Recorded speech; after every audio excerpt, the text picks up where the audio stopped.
प्रश्न जो आता है कि आज जिस तरह से इतनी एडवर्टाइज और इतना मीडिया का जहाँ प्रचार प्रसार चल रहा है, तो कभी कहते हैं कि गोल नोक वाला ब्रश होना चाहिए, कभी कहते हैं ब्रश ऐसा टेढ़ा होना चाहिए ताकि वो मसूड़ों के अंदर तक पहुँच सके, दांतों के अंदर तक पहुँच सके। और दूसरा प्रश्न कि टूथपेस्ट हम कौन सा इस्तेमाल करें, कि जैसे अलग अलग विज्ञापनों में बताया था किसी में फ्लोराइड है, किसी में कोई डिशुम डिशुम कर रहा है या किसी में नमक ज़्यादा है। तो आपसे हम ये जानना चाहेंगे कि कौन सा टूथपेस्ट या टूथब्रश हमारे लिए ज़्यादा उपयुक्त है। बहुत अच्छा प्रश्न पूछे डॉक्टर साहब। कुछ ये कहा जा सकता है कि आज मीडिया बड़ी ताकतवर है, इसका ये एक उदाहरण साबित हो सकता है। ब्रश गोल नोकों वाला, तिरछे नोकों वाला, फ्लेक्सिबल, अक्सर पालक वर्ग या खुद पेशेंट भी ये समस्या लेकर सामने आते हैं कि इसमें से कौन सा इस्तेमाल करने के लिए सही है।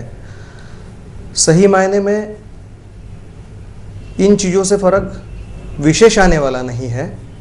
ज़रूरत रहेगी कि ब्रश करने की जो पद्धत है इसको हम तांत्रिक रूप से जान ले तो वो ज़्यादा परिणामकारक साबित हो सकती है। वही समस्या या उसी तरह का कुछ कन्फ्यूजन पेस्ट चुनने को लेकर भी पाया गया है कि किसी में कहीं एक्टिव सॉल्ट बताया गया है, किसी में कहीं फ्लोराइड बताया गया है।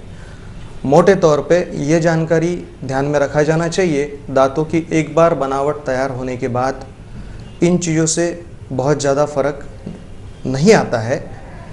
विशिष्ट रूप से इस परिणाम के लिए बनाए गए हैं पेस्ट जो हैं या कुछ दवाइयाँ भी उपलब्ध है, वो जब तक आपके दंत शल्य चिकित्सक आपको सुझाव नहीं देते इनको उपयोग में लाने जैसा नहीं है।